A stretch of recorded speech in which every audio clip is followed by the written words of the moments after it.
Well, good morning, ladies and gentlemen. I'm very thrilled to be here. This panel, it's about entrepreneurship and corporate social responsibility. And of course, corporate social responsibility has lots of approaches. So we are really looking forward for the different ways of thinking and applying corporate social responsibility. We have a very good panel, two Lebanese, one from Morocco and one from Turkey. So this is going to be, and we're really looking forward to this panel that we have been working in our own countries for this purpose of corporate social responsibility, and especially for the diversity and the ways of seeing it.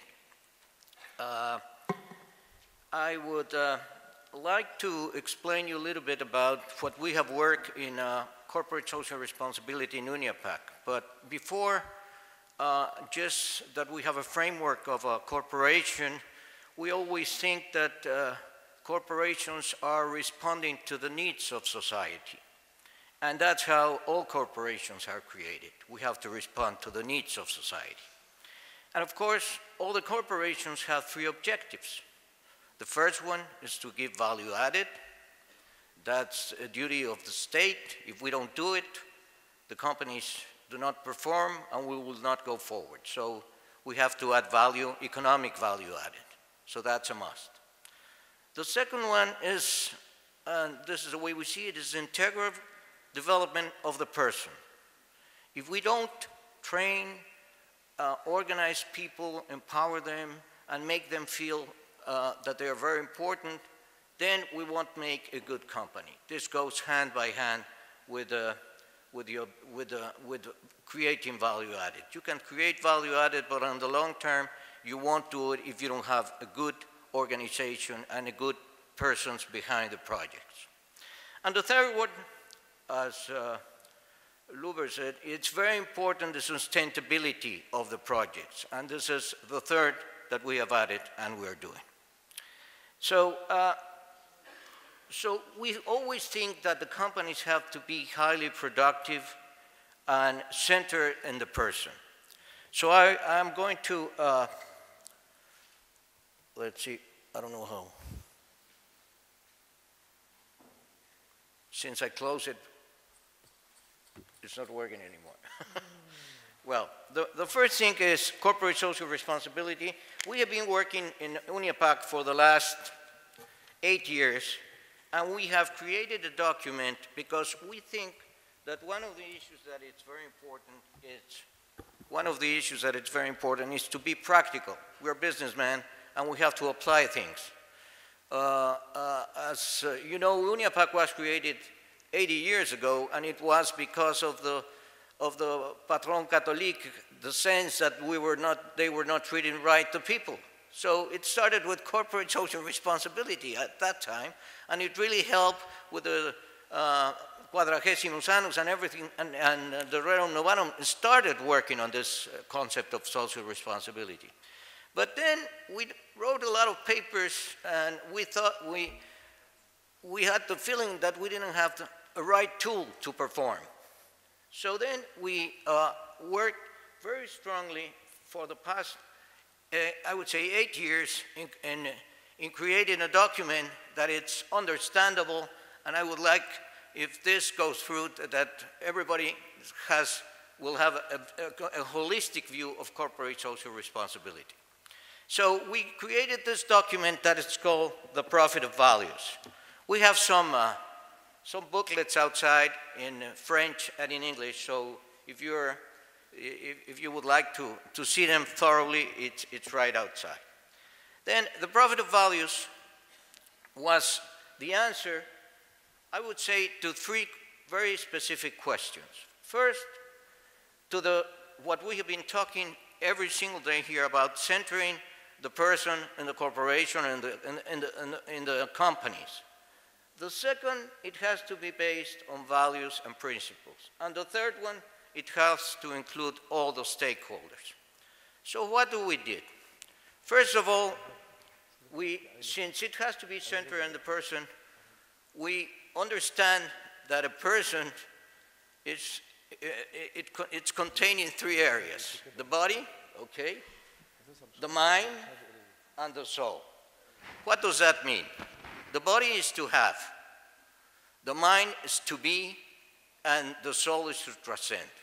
Okay, this is our Aristotelic way of seeing things, and we agree on that. So how do you translate this into the business operation? So we said, okay, to have is generation and distribution of wealth. To be is quality of life. And to transcend is ethic and transparency. So we set these three strategic lines very strongly, and they have to be the basis of our analysis if we want to be centered in the person. So this is the strategic lines we set for our document. The second one was the basic principles. And of course, yesterday,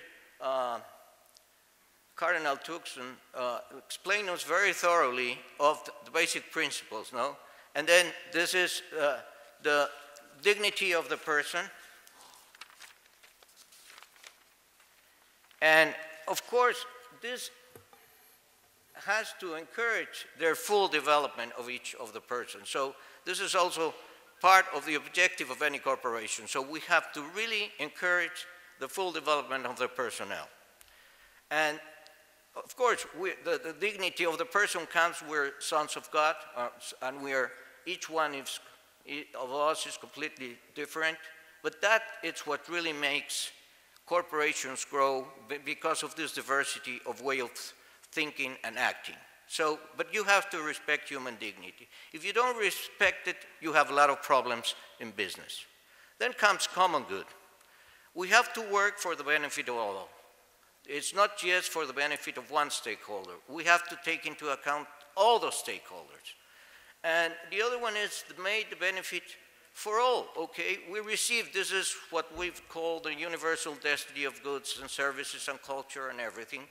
And this is a concept that we see it very clearly, no? We as generation receive, each one of us, special things in every single aspect. And then we have to improve it, develop, and then pass it to the next generation, okay? And that's really what contributes and what makes the world go round. This we have to fulfill, and this is part of our strategy in everything we do, and it's part of our lives. Then comes subsidiarity, that it's a wonderful concept, a little bit difficult to explain.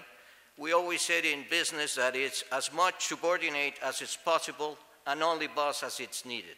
So that means people will grow automatically, and they will really let them go. No? In your family, it's as much son or daughter as it's possible and only parents as it's needed. If you go more than the needed, you ruin them for life. So this concept is very important. And then, of course, has to be included participation and solidarity. Solidarity, it's a two-way association and interdependence of persons who come together. So we always have to think about this concept. The values, yesterday Cardinal Tucson referred them very clearly. Truth, freedom, truth is transparency, trust, freedom. We have to exercise responsibility. And this is the most important for our dignity. We have to decide for ourselves. Then justice is the rendering to every person what is her or his due. Peace, this means social coexistence. If we don't have social coexistence, it's very hard. But then I add to what Cardinal Tucson said, it's happiness. And as Professor Luber said, it's a joyful celebration of life.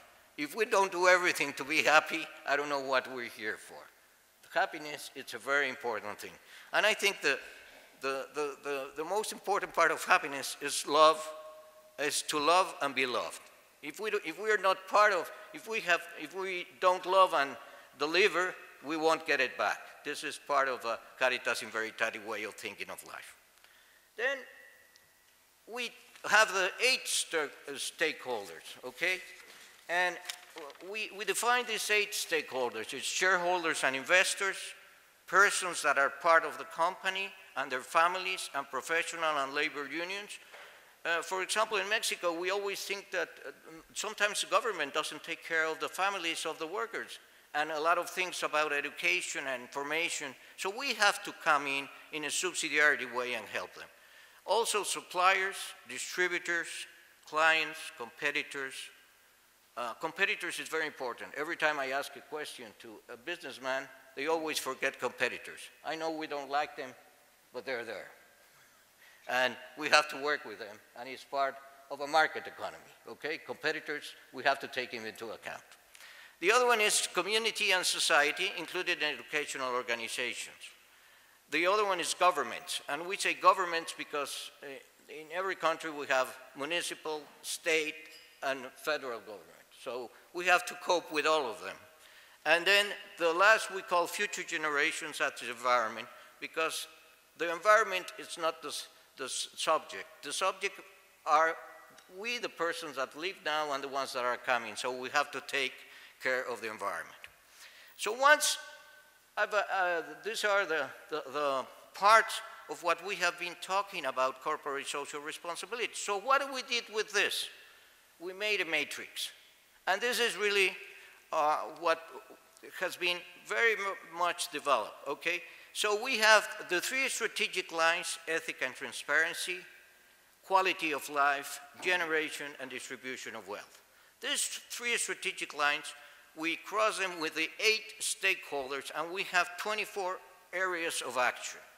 So to be truly and holistically responsible, you have to tackle the 24, okay? So it's a way of making a checklist to see where you're really performing and where you're not. We have been working on this issue, and we have continued with the development of this model, and now we have questions, and you can auto-evaluate yourself, and you get numbers, so you can really see if you are advanced or you don't.